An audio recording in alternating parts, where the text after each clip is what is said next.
बांदी लगे गोठी यार मोहम्मद जमाली वासी शाहनवाज जमाली न्याज हुसैन जमाली अख्तर जमाली बेन प्रेस क्लब बांदी पहुंची दाएं ते चयो त गोठ यार मोहम्मद जमाली में मिठो पानी न हुजण सबब सिंध हुकूमत पारां ॻोठाणनि जी तकलीफ़ूं महसूस कंदे 2 करोड़ जी आरओ फिल्टर प्लांट जी स्कीम ॾिनी वई आहे। जंहिं बाद रेवेन्यू खाते जा ऑफिसर मुख्तियार कार दौड़ ऐं डीसी नवाब शाह जी टीम ॻोठ पहुची सरकारी ज़मीन ते जगह जो तइन कंदे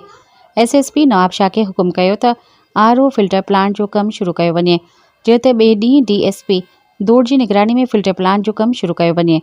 जॾहिं त कुछ ॾींहंनि जे कम बाद ॻोठ जे कुछ शरपसंद अनासरनि औरतुनि जी मदद सां सरकारी इमारत जो हलंदड़ कम बि बंदि कराए ठहियल दीवारूं ऐं इमारत ढाहे छॾियूं आहिनि। हुननि deputy commissioner SSP Nawab Shah ऐं डीएसपी दौड़ ऐं एसएचओ बांदी खां अपील कई आहे त सरकारी इमारत खे नुक़सान पहुचाईंदड़ शरपसंद अनासरनि ख़िलाफ़ कार्रवाई कई वञे ऐं इंतिज़ामिया जी मौजूदगी में आरओ फिल्टर प्लांट जो कम ॿीहर शुरू कयो वञे त जीअं ॻोठाणनि खे मिठे पाणी जी सहूलियत मां फ़ाइदो हासिल थी सघे। सब्सक्राइब कयो अवामी न्यूज़ HD खे ऐं ताज़ा तरीन ख़बरुनि लाइ ॾिसंदा रहो अवामी न्यूज़ HD।